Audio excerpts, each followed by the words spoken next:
My name is Michael Anderson, and I never imagined that the life I carefully built, the family I poured my soul into, would be shattered in a single night.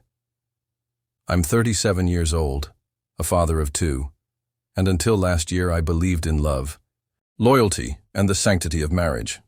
I believed that my wife, Sarah, and I were partners, best friends, soulmates. But betrayal has a way of not just breaking trust. It rewrites your entire life story. Sarah and I met in college in Chicago. She was radiant, full of life, the kind of girl who turned heads when she walked into a room. I was the quiet type, focused on my engineering degree, not exactly the life of the party. But somehow, she noticed me. We bonded over late-night study sessions, cheap pizza, and dreams about the future. I fell in love with the way she laughed, the way she believed in me even when I didn't believe in myself. We got married. At 25, bought a little house in the suburbs of Ohio, and before long, welcomed our two children, Jacob and Emily.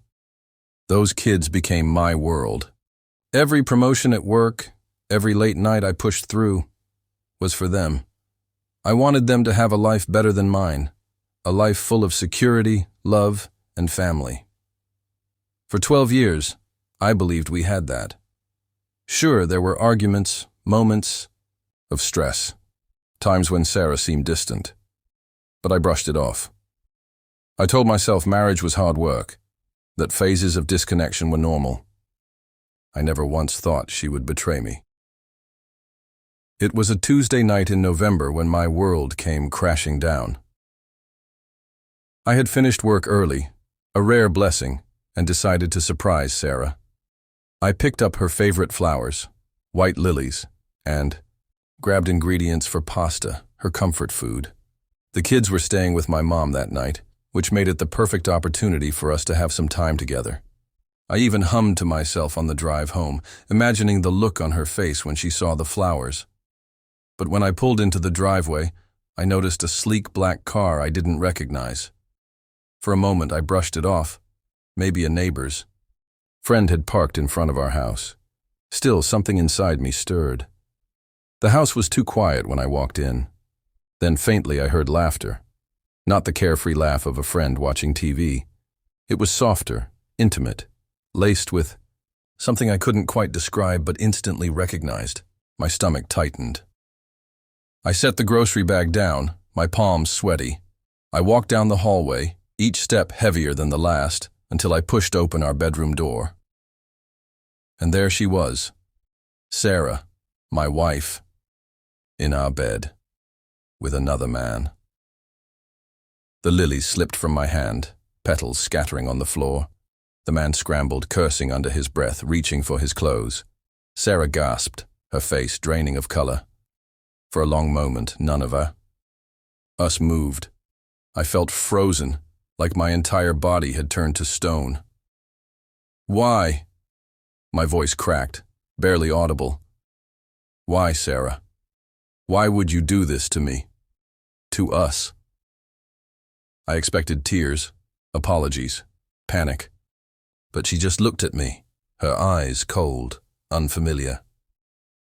Michael, she said quietly but firmly, I don't love you anymore. I haven't loved you for a long time. The words pierced deeper than the betrayal itself. I staggered back, gripping the doorframe to steady myself. My mind raced with images, our wedding day, the births of our children, Christmas mornings, nights spent dreaming about the future. Was it all a lie? What about our kids? I asked, my voice trembling. What about Jacob and Emily? What about the family we built? She sighed, as if I were the one being unreasonable. The kids will be fine. They deserve to see me happy, even if it's not with you. That was her next move, not remorse, not regret. Just cold detachment and a decision to throw away everything for her own happiness. I stumbled out of the room, out of the house, into the biting cold night. My chest burned as I gasped for air. The man slipped past me silently, avoiding my eyes. And Sarah. She didn't follow. She didn't even try. She stayed inside, as if our marriage had ended long before I walked in. That night, I sat in my car for hours, gripping the steering wheel, tears streaming down my face. The flowers lay crushed on the floorboard, mocking me. My entire body shook as I replayed her words. I don't love you anymore. The days that followed were hell. Sarah didn't try to explain or apologize. Instead, she moved through the house like a ghost, speaking to me only about logistics. A week later, she told me she wanted a divorce. But the true devastation came when she told me she wanted custody of the kids. "Michael," she said coldly, "I know you love them, but they need stability. And with how emotional you've been, I don't think you can give them that." I stared at her, stunned. This was the woman who tore our lives apart, now trying to paint me as unfit. Rage and heartbreak battled inside me. "They're my children," I said through clenched teeth. "You don't get to take them from me." But Sarah was determined. The kids sensed the tension, of course. Jacob, at 10, tried to act strong. He withdrew into himself, stopped laughing as much, spent hours in his room. Emily, only 8, clung to me at night, whispering, through tears, "Daddy, why doesn't Mommy want to stay with us anymore? Did I do something bad?" Her words broke me in ways I can't describe. I held her close and whispered, "No, sweetheart. This isn't your fault. You are perfect. Don't ever think otherwise." But deep inside, I knew the scars would stay with her. The divorce battle that followed was brutal. Sarah's lawyer painted me as unstable, too emotional, too broken to provide a stable home. I sat in the courtroom, humiliated, listening to lies while the woman who once vowed to love me sat across like a stranger. One night, after a long day in court, Jacob finally snapped. He screamed at both of us, tears pouring down his cheeks. "Why can't you just stop fighting? Why can't you just be a family again?" His little fists were clenched, his face red with anger and heartbreak. I wanted to scoop him up, to tell him everything would be okay, but I couldn't lie. I couldn't promise something I knew was gone forever. The judge eventually granted joint custody, but it didn't feel like a victory. The kids' lives were split down the middle, holidays divided, birthdays awkward, every milestone overshadowed by the fact that their family was broken. Dropping them off at Sarah's became torture. Her lover's car was always there, parked smugly in the driveway. Emily once told me she called him Uncle Matt. I excused myself, locked myself in the bathroom and sobbed until my chest ached. Nights were the hardest. Alone in the house, I stared at the photos on the wall, smiling faces, family vacations, Christmas mornings, memories that now felt like lies, promises that had turned to dust. Therapy became my lifeline. I poured my anger and grief into those sessions, trying to make sense of how someone I trusted so deeply could betray not only me but our children. Slowly, I began to rebuild, for Jacob, for Emily. But the scars are permanent. Every time Emily hesitates before speaking about her mother, every time Jacob's smile falters when he sees her with that man, I'm reminded of the night everything fell apart. I thought catching Sarah with another man was the worst pain I'd ever endure, but it wasn't. The affair was just the spark. The real devastation came from her next move, the choice to abandon our family, to prioritize her happiness above her children's stability. That was what truly shattered us. It's been over a year, and though I'm stronger now, though I fight every day to give my kids love and stability, the ghost of that night never leaves me. The sound of lilies hitting the floor, the look in her eyes, the coldness in her voice, it plays on repeat in my mind.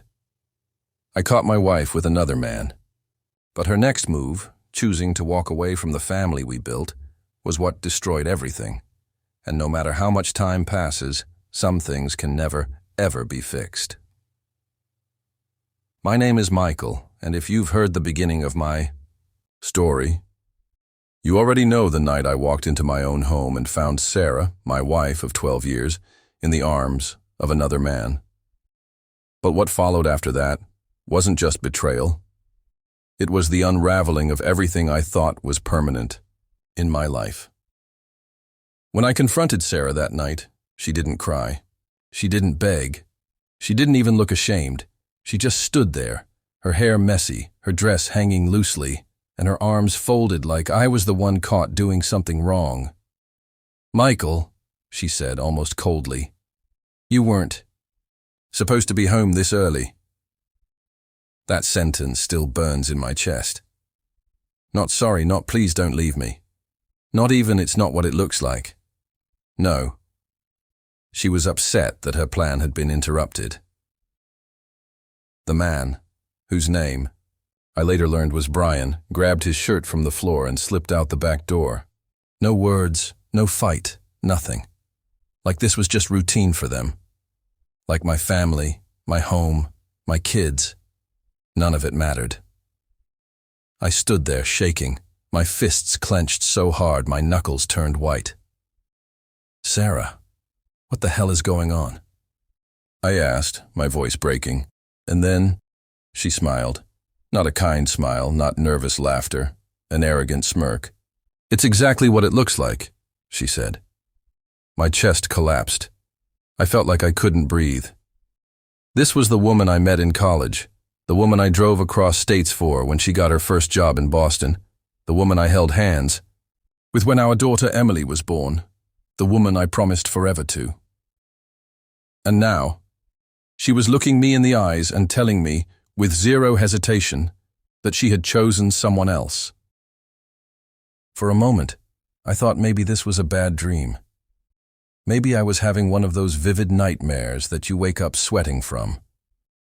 But the sound of our daughter's bedroom door creaking open snapped me into reality. "Daddy?" Emily's little voice called. She was only 8. My son, Jacob, only 6, peeked from behind her, rubbing his sleepy eyes.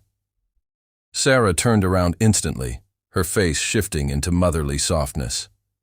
"Go back to bed, sweeties," she said, almost singing. But Emily had already seen.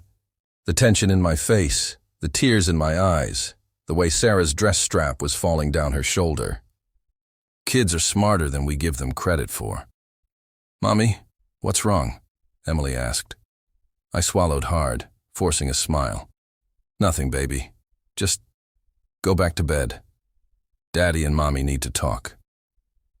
They walked back hesitantly, and the sight of their little feet disappearing up the stairs broke me. How was I going to explain to them that the woman who kissed them goodnight every evening was the same woman who just tore their family apart?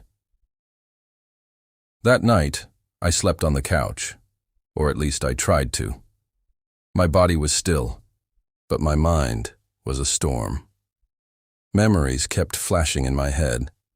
The time Sarah and I danced in the rain in our college parking lot. The way she held my hand when we bought our first home. The joy in her eyes when Jacob took his first steps. Were all those moments lies, or had something inside her changed along the way?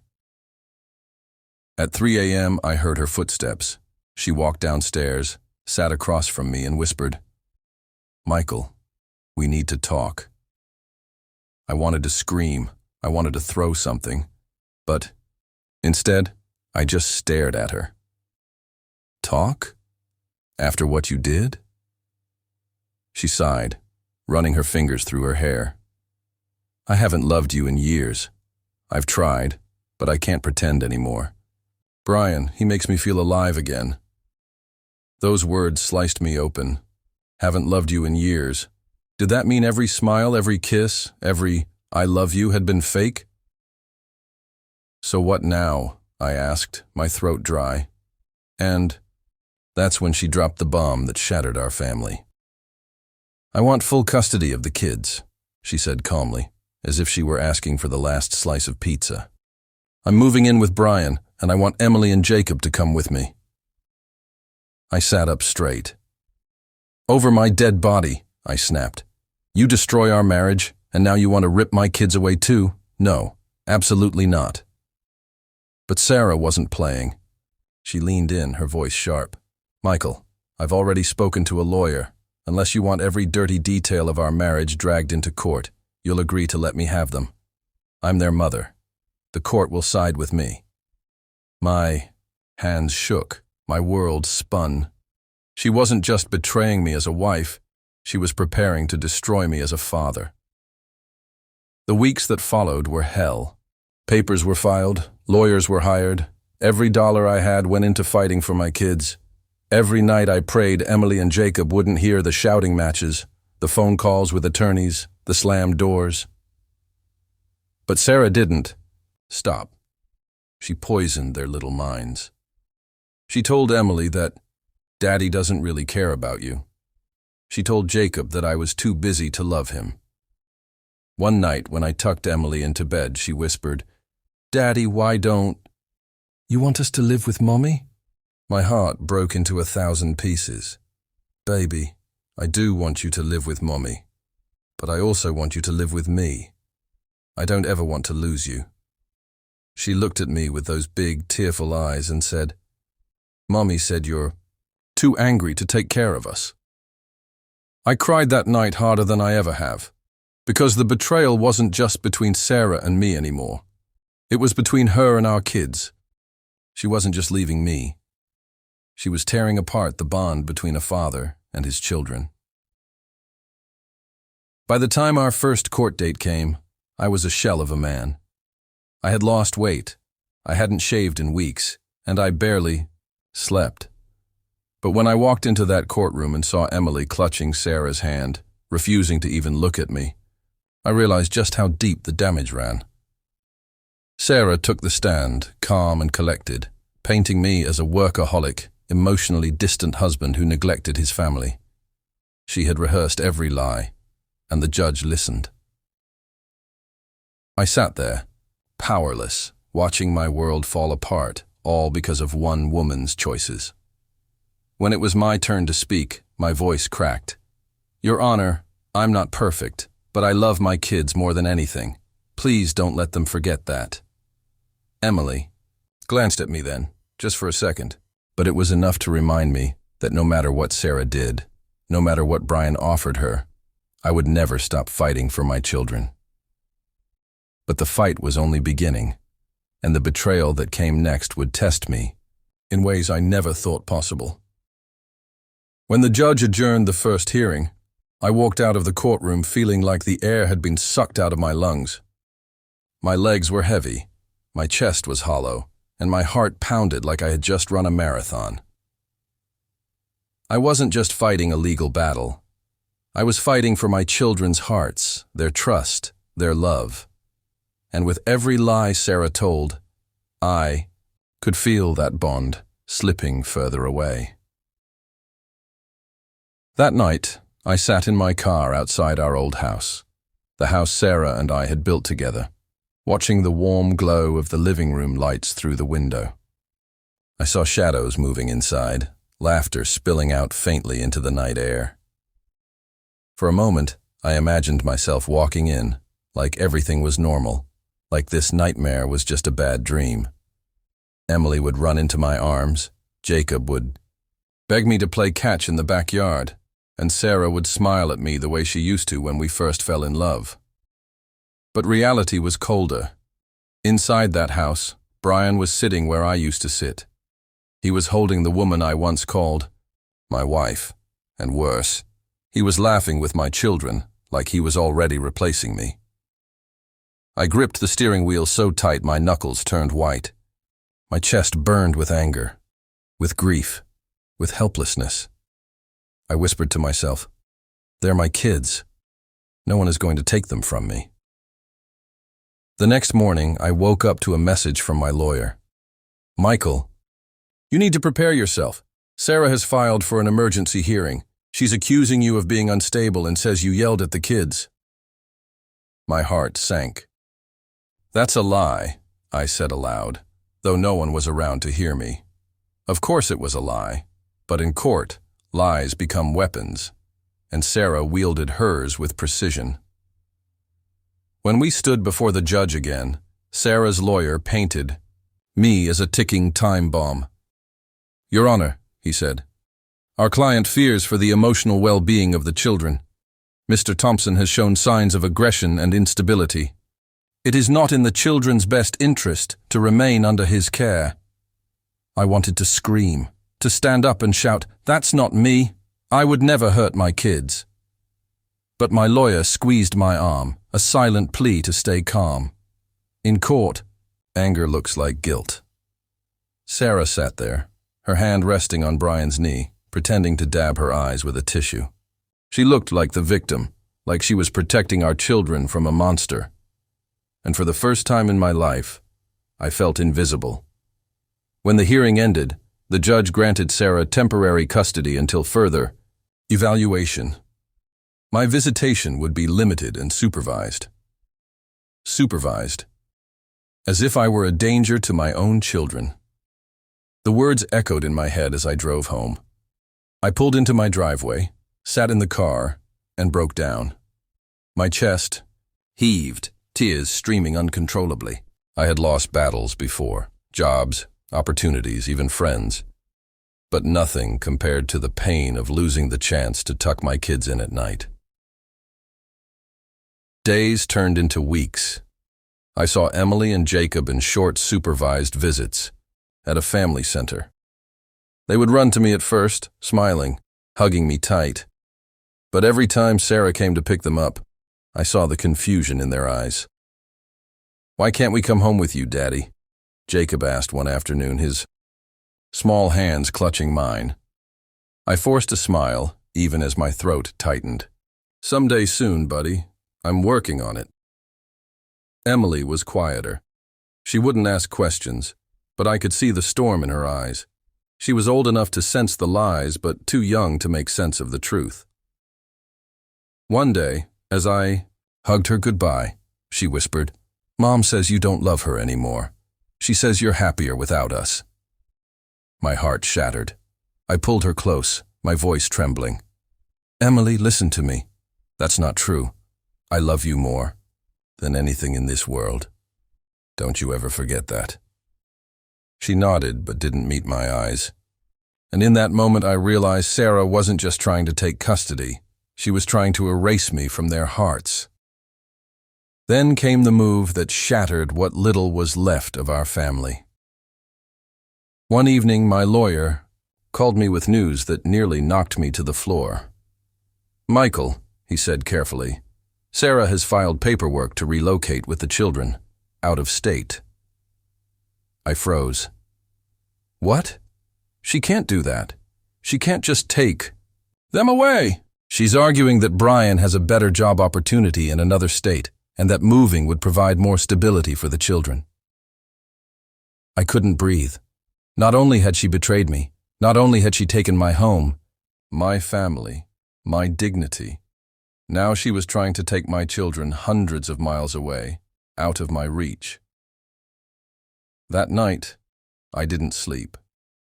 I sat on the couch staring at old photo albums.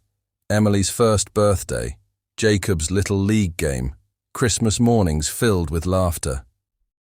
I whispered to the photos, to the memories, to myself.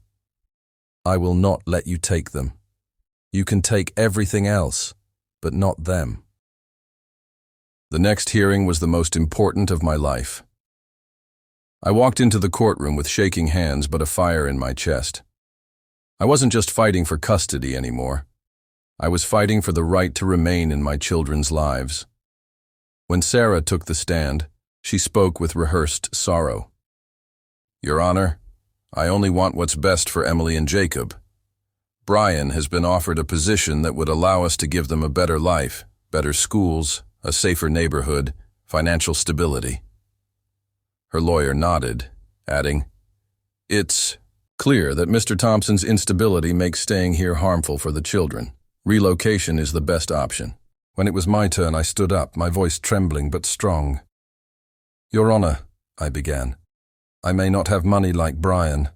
I may not have a perfect marriage, but I am their father, and no man, no matter how successful, no matter how charming, can replace that." My children deserve to grow up knowing both parents love them. Taking them away from me would not provide stability. It would destroy them. I turned, looking at Emily and Jacob sitting in the back of the courtroom. I will fight every day of my life to be their father. Please don't take that away from me. The judge listened silently, her eyes scanning the papers before her. When she finally spoke, the room fell silent. "This is a complicated matter," she said. "But one thing is clear. Children need both parents. Relocation is denied at this time. Custody arrangements will remain under review." Relief washed over me. I hadn't won, but I hadn't lost them either. Sarah's face twisted with anger. For the first time, her mask cracked. She glared at me, her eyes burning with hatred, as if to say, "This isn't over." And deep down, I knew she meant it. But what she did next was darker than anything I had imagined. The day the judge denied Sarah's request to move out of state, I thought maybe, just maybe, the worst was behind me. But I was wrong, so very wrong. Because Sarah wasn't done fighting. She wasn't done trying to erase me from my children's lives. A week later, I was driving home from work when my phone buzzed with a message from my lawyer. "Michael, call me right away. It's urgent." My stomach dropped. I pulled over, hands trembling as I dialed his number. "Michael," he said, his voice tense. "Sarah has filed a report. She's accusing you of child abuse." For a moment, the world around me went silent. The cars rushing past, the honking horns, even the sound of my own breath. It all faded. "What?" I finally managed to whisper. That's insane. I've never laid a hand on my kids, ever." "I believe you," my lawyer said. "But the court has to investigate. Until then, your visitation is suspended." Suspended. That word hit me like a sledgehammer. They were taking my kids away. Again. And this time because of a lie so vile, so cruel, it felt like the ground beneath me had shattered. That night, I sat in my empty house, staring at the toys scattered in the corner of the living room. Emily's doll with the missing shoe. Jacob's baseball glove, still smelling faintly of grass and dirt. I picked them up one by one, holding them like fragile pieces of my heart. And for the first time in my life, I felt truly hopeless. How do you fight lies that cut this deep? How do you defend yourself against a betrayal that turns the people you love most into weapons? I wanted to scream. I wanted to punch the walls until my fists bled. But all I could do was sit there, broken, whispering into the silence. I didn't hurt them. I would never hurt them. The investigation dragged on for weeks. Social workers visited my home, asked invasive questions, examined every corner of my life. They interviewed Emily and Jacob too, and though the reports were confidential, I heard whispers from my lawyer. Sarah had coached them. When Emily was asked if I ever yelled, she said yes. When Jacob was asked if I ever scared him, he said sometimes. And just like that, my normal fatherly discipline, telling them to do homework, raising my voice when they fought, was twisted into something darker. Sarah was poisoning their memories, rewriting our history, painting me as a monster. One afternoon, I spotted Emily and Jacob at the grocery store with Sarah and Brian. I hadn't seen them in weeks. My heart leapt. I wanted to run to them, to scoop them up in my arms. But when Emily's eyes met mine, she froze. She clutched Sarah's hand tighter, pulling Jacob close. And in that split second, I saw fear in her eyes. Fear of me. It crushed me. It destroyed me. Because that wasn't my daughter looking at me. That was Sarah's version of me. I turned and walked out of the store, tears blurring my vision. I sat in my car, pounding the steering wheel. screaming into the empty air, "You're killing me, Sarah! You're killing me!" And weeks later, the court finally ruled that there was no evidence of abuse. The allegations were dismissed. But the damage was already done. Emily and Jacob looked at me differently now. They hesitated before hugging me. They asked cautious questions. "Daddy, why did Mommy say you're dangerous?" Jacob asked once, his little voice breaking. I pulled him onto my lap, holding him tight. "Buddy, listen to me. I would never hurt you. Not in a million years.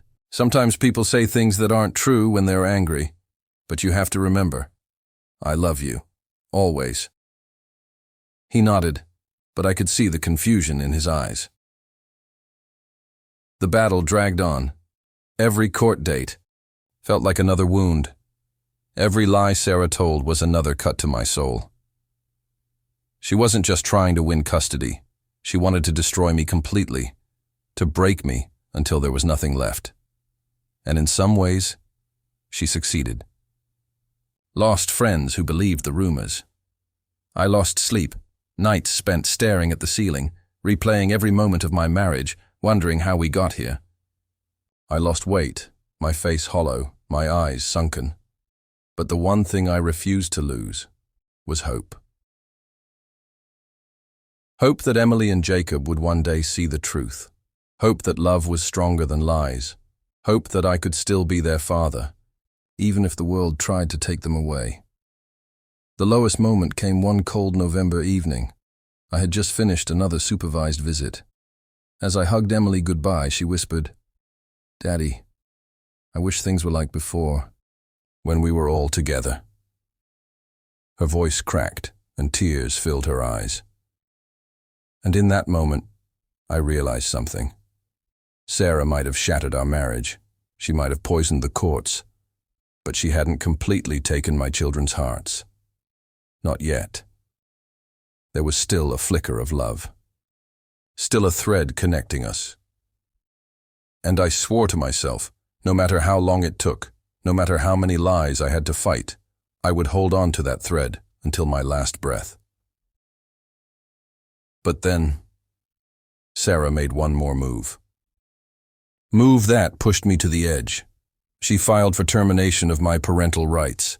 If she won, I wouldn't just lose custody. I wouldn't just lose visitation. I would lose the right to even call myself their father. And that was the moment I knew I had to fight with everything I had left.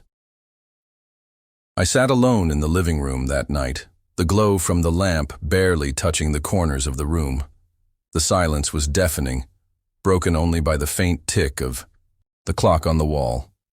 Every tick felt like a reminder of the years I had lost, the trust I had given, the love I thought was unshakable. I looked around at the photographs that decorated our home. Family vacations in Florida, Christmas, mornings with wrapping paper scattered across the floor, Emily and I holding hands at Sarah's first school play. Each picture told a story of happiness, but now those memories felt like lies, like a cruel joke played on me. I remembered the way Emily used to laugh when I teased her, the way she would hold my hand when we walked through the park. I thought those moments meant something permanent. But now, all I could see was betrayal in her smile, deceit in her touch. When Sarah and Ethan finally went to bed, I sat there in the quiet and replayed the confrontation over and over in my mind. The look on Emily's face, the way she chose silence instead of fighting for our family, the way she walked away like we were disposable. It burned inside me like fire. I tried to tell myself maybe there was still a chance. Maybe she would realize what she was throwing away. But then I remembered the look in her eyes. That coldness. She wasn't the woman I married anymore. She had already chosen someone else. The kids were restless the next morning. Sarah asked me if Mommy was coming back. Ethan just sat at the breakfast table, pushing his cereal around with his spoon. Their pain was sharper than my own. Watching my children try to understand why their mother had abandoned them broke me in ways I didn't think were possible. Days turned into weeks. Emily would show up occasionally, sometimes to see the kids, sometimes to collect more of her things. She never looked me in the eye, never offered an apology, never showed even a shred of remorse. She would stand at the door, texting on her phone, while Sarah cried, begging her not to leave again. Ethan stopped speaking to her altogether. I tried to keep the house together, tried to keep routines normal for the kids. I cooked dinners, helped with homework, even forced myself to smile during movie nights. But every time I looked at my children, I saw the hole Emily had left behind. One night, Sarah crawled into my bed. She was shaking, her little voice trembling. She said she had a nightmare, that Mommy left and never came back. I held her tight and told her it was just a dream, but deep inside I knew it wasn't. It was reality. The weight of it all was crushing me. I was angry, I was hurt, but most of all I was lost. How do you explain to a child that their mother chose someone else over them? How do you carry that burden when your own heart is in pieces? Emily's betrayal wasn't just about me. It shattered all of us. It broke the foundation of our family, leaving scars that would never fully heal. And every time I looked into Sarah's eyes, every time I saw the confusion on Ethan's face, I felt the anger rise again, not just because she betrayed me, but because she betrayed them. And that's when I realized this wasn't just my story of heartbreak. It was my children's story too. A story they never asked to be part of. A story that would shape the rest of their lives. It was a Sunday afternoon when everything finally crumbled. The kids were in the backyard, trying to distract themselves with a game of catch, when I heard the sound of a car pulling into the driveway. My stomach dropped. I knew that sound. Emily stepped out, but she wasn't alone. Beside her was Mark, the man I had caught her with, the man she had chosen over us. I froze at the door, anger boiling inside me. Sarah and Ethan ran toward their mother, their faces lighting up with hope.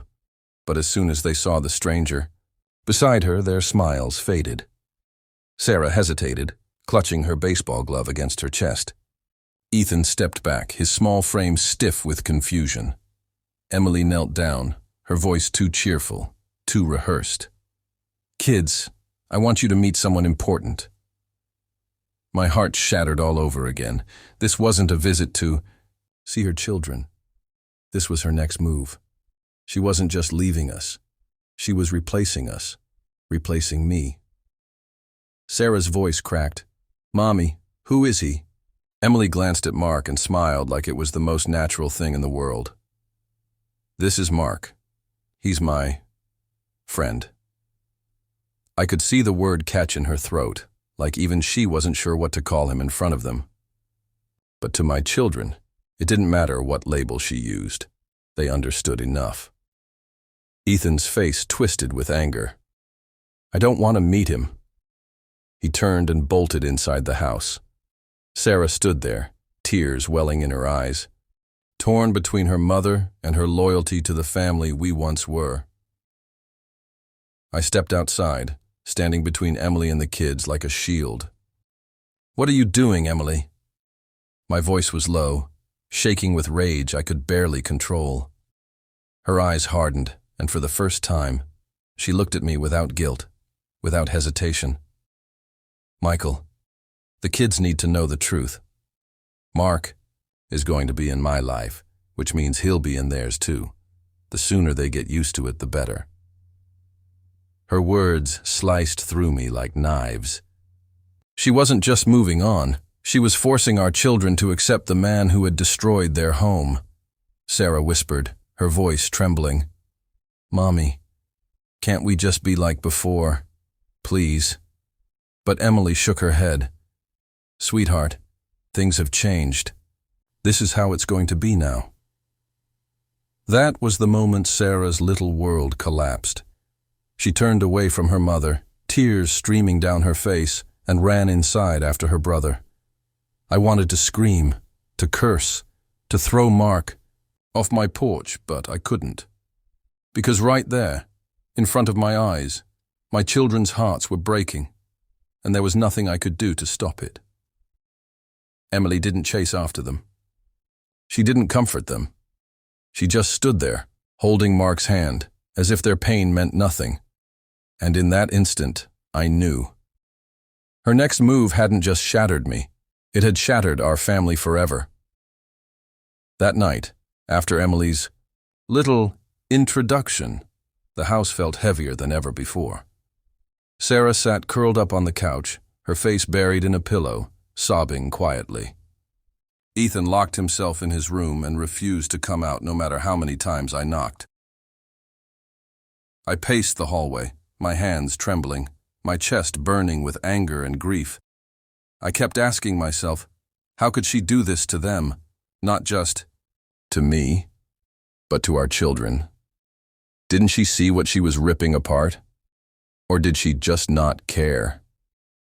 When Ethan finally opened his door, his eyes were swollen from crying. He looked at me, his voice small but sharp. Dad, is Mom choosing him instead of us? That question tore me open. How do you explain betrayal to an 8-year-old? How do you tell your son that his mother's choices have nothing to do with his worth, even when deep inside, you're not sure you believe it yourself? I knelt down, placed my hands on his shoulders, and said, Son, your mom's choices don't mean she doesn't love you, but sometimes people lose their way. What matters is, I will never leave you, not ever. He nodded, but I could see the doubt in his eyes. Trust, once broken, doesn't rebuild so easily. The next morning, I made a decision. I couldn't keep waiting for Emily to come back to her senses. I couldn't let my kids live in the shadow of her betrayal. They needed stability. They needed a chance to heal, even if that meant starting over somewhere else. I called my brother David, who lived a few towns over. He had always been there for me, and when I told him everything, he didn't hesitate. Bring the kids here, Mike. You need a clean break. They need family around them right now. Packing up that house was like tearing open old wounds. Every room held memories of a life I thought would last forever. Sarah's drawings taped to the fridge, Ethan's toy cars lined up along the windowsill, Emily's books still stacked neatly on the shelves. I left them untouched. I couldn't bear to box up the past, not yet. When Emily came by later that week, I told her my decision. She stood in the doorway, arms crossed, Mark's car idling at the curb behind her. She didn't cry, she didn't fight, she just shrugged. If that's what you want, Michael, but don't think you can keep the kids from me. Her voice was cold, distant, like we were strangers. And in that moment, I realized she already was. We moved in with David for a while. His home was smaller, but it was filled with warmth. The kids laughed again, slowly at first, then more freely as the weeks passed. Sarah began drawing pictures of just the three of us, me, her, and Ethan, like she was quietly rewriting her family in her mind. But even in that new place, the scars lingered. Every night before bed, Sarah would whisper, Dad, promise, you won't leave like Mom did. And every night, I held her hand and made that promise again. Ethan grew quieter, more guarded. He threw himself into his schoolwork, as if burying his pain under books and numbers. Sometimes I'd catch him staring out the window, and I knew he was wondering if his mother would ever come back. Not for me, but for him. And that's when I understood the cruelest part of Emily's choice. She didn't just break our marriage. She broke the faith of 2 innocent children. And no matter how hard I tried, no matter how much love I poured into them, I knew that wound would always be there.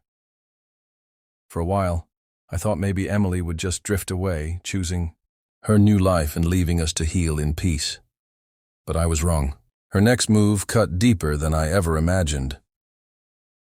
One evening, I was helping Sarah with her math homework when I heard the sharp knock on the door. David answered, and standing there was a man in a suit, holding a stack of papers. He asked for me by name. My stomach sank before he even spoke the words. "You've been served." I opened the envelope with shaking hands, and there it was, divorce papers. But not just that. Emily was filing for custody. She wasn't content with walking out. Now she wanted to take the kids too. I felt the blood drain from my face. Sarah looked up at me, confused, and I quickly tucked the papers behind my back. I didn't want her to see. Not yet. Not like that. That night, after the kids were asleep, I sat at the kitchen table with David. The papers spread out in front of me, each word stabbing me like a blade. Emily was claiming that I was emotionally unstable, that the children would be better off with her and Mark. I slammed my fist on the table. Unstable? I'm the one holding this family together while she runs off with another man. My voice cracked, the weight of the injustice crushing me. David put a hand on my shoulder. She's trying to rewrite the story, Mike. You can't let her. The weeks that followed were a blur of court hearings, lawyers, and endless paperwork. I spent hours gathering proof, letters from teachers, neighbors, anyone who could testify to the truth, that I was the one raising Sarah and Ethan, that I was the one putting them first. The kids were dragged into it too. They were asked questions no child should ever have to answer. Do you want to live with your mother or your father? I watched Sarah's hands tremble as she whispered, I just want my family back. Ethan refused to speak at all. In court, Emily sat beside Mark, her hand resting on his arm like he had some right to be there.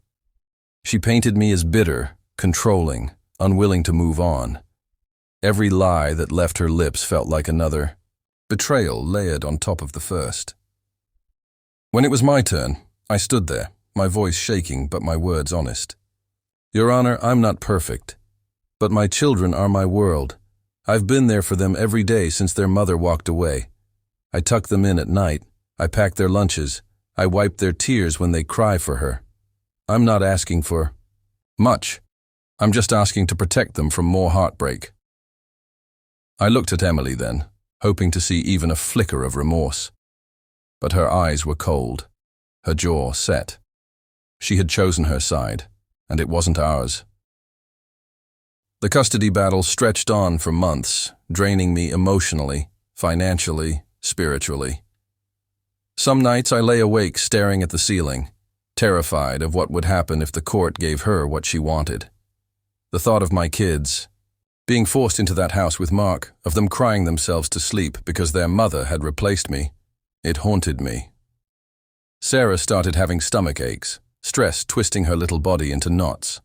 Ethan grew angrier, snapping at his teachers, lashing out in ways he never had before. They were too young to carry this weight, but Emily's choices left them no escape. And yet, through it all, I held on to one truth. I would fight with every ounce of strength I had. Because this wasn't just about me anymore. This was about protecting my children from being broken beyond repair. The final hearing came on a gray Thursday morning. The courthouse felt colder than usual, every step echoing through the marble, halls like a countdown to judgment. Sarah clutched my hand as we walked in, her tiny fingers squeezing mine so tightly it hurt. Ethan trailed beside me, silent, his eyes fixed on the floor. Inside the courtroom, Emily sat polished and composed. Mark beside her, like some twisted shadow of a husband. She barely glanced at me. It was as if I was just another stranger in the room, not the man who had built a life with her, not the father of her children. The judge entered, and the proceedings began. Lawyers argued back and forth, voices rising and falling like waves crashing against a cliff. I tried to focus, but my heart was pounding too loudly in my chest. All I could think about was what this decision would mean for Sarah and Ethan. Finally, the judge cleared his throat, his tone heavy and deliberate. After careful consideration, custody will be awarded as follows. I held my breath. Joint custody, primary residence with the mother. The words hit me like a sledgehammer. My knees went weak, and I gripped the table to steady myself. I heard Sarah gasp beside me, her little voice breaking into a sob. Ethan's chair screeched against the floor as he pushed back, shaking his head in disbelief. Emily's lips curled into the faintest smile. Mark placed his hand over hers, as if they had just won some prize. To them, this was victory.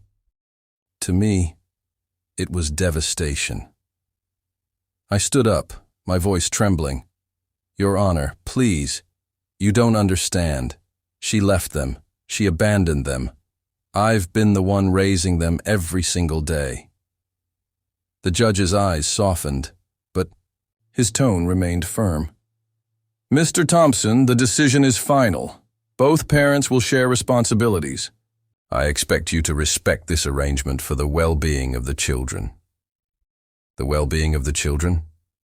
My God, how could anyone believe this was what was best for them? As the gavel struck, Sarah buried her face in my chest, sobbing uncontrollably. "Daddy, I don't want to go. Please don't let them take me." Ethan stood frozen, his fists clenched, his jaw tight. He didn't cry. He didn't speak. His silence was louder than any scream. Emily rose from her seat, walking toward us with an air of triumph. She reached for Sarah, but my daughter shrank away, clutching me tighter. "No, Mommy, I don't want to go with you." Emily's face hardened, her voice sharp. "Sarah, don't make this harder than it already is. Come on." I wanted to fight, to scream, to tear the whole system apart, but my lawyer whispered, "Michael, don't. If you resist here, they'll use it against you." So I stood there, helpless, as Emily pulled Sarah's hand away from mine. The sound of her crying echoed through the courtroom, each sob carving a deeper wound into my chest. Ethan followed slowly, his shoulders stiff, his eyes empty. And just like that, in front of everyone, I watched my children taken from me. Not because I failed them, but because the person who betrayed us still held the power to twist the truth. Walking out of that courtroom felt like walking out of a funeral, except the person who had died wasn't me. It was the family I had fought so hard to keep alive. That night, I sat alone in the silence of my brother's house. Their rooms were empty, their laughter gone. The walls echoed with a hollowness I couldn't bear. I had lost them, not by choice, not by mistake, but because of betrayal wrapped in a legal decision. And in that silence, I realized Emily's affair had destroyed more than a marriage. It had destroyed the very foundation of our children's lives. Her next move didn't just shatter our family. It scattered the pieces so far apart, I feared we would never find them again. Years have passed since that day in the courtroom, but the pain hasn't dulled. If anything, it settled into me, a permanent weight I carry with every breath. I still remember the way Sarah's fingers slipped out of mine as Emily pulled her away. That moment replays in my mind like a cruel movie I can't turn off. Ethan's silence that day still echoes louder than any scream. Those memories, they don't fade. They carve themselves into you forever. For a while, visits were awkward. Sarah would cling to me when I picked them up, begging me not to take her back. Ethan barely spoke at all, retreating deeper into himself. I tried to make our weekends magical, trips to the park, late-night movies, pancakes shaped like Mickey Mouse. But no matter how much I tried, Sunday night always came, and I had to hand them back to the woman who broke us. Emily acted like nothing had happened, like she was doing the right thing, like Mark was some new father figure they should just accept.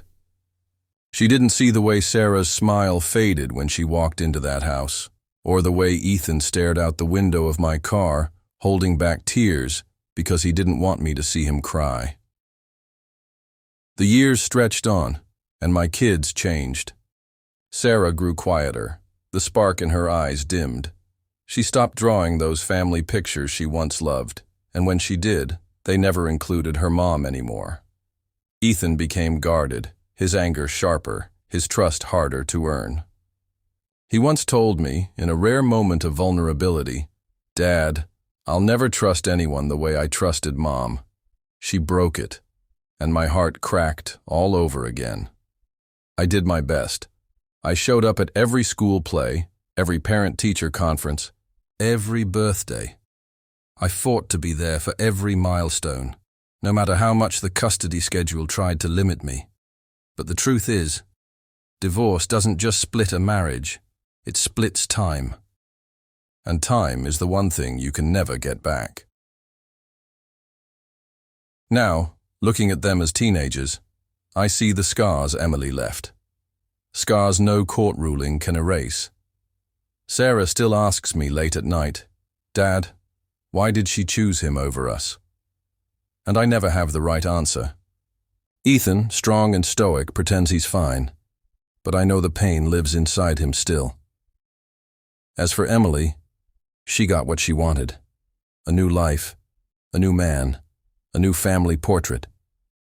But what she lost, what she threw away, was priceless.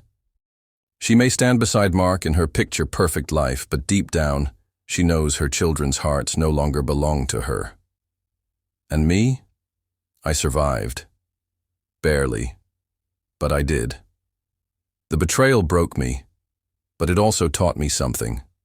Love is fragile. Trust is sacred. And sometimes, the people you'd give your life for are the very ones who can destroy you. When I look back now, the affair wasn't the worst part. It was her next move. The choice to shatter not just me, but our children. To replace love with lies and family with strangers. That's the wound that never heals. So if you ask me today, years later, what I've learned, it's this. You can survive betrayal, but your children should never have to. And no matter what Emily did, no matter how broken we became, I'll spend the rest of my life proving to Sarah and Ethan that I will never leave them. I will never choose anyone over them, ever. Because in the end, she destroyed our family. But I refuse to let her destroy the love that's left.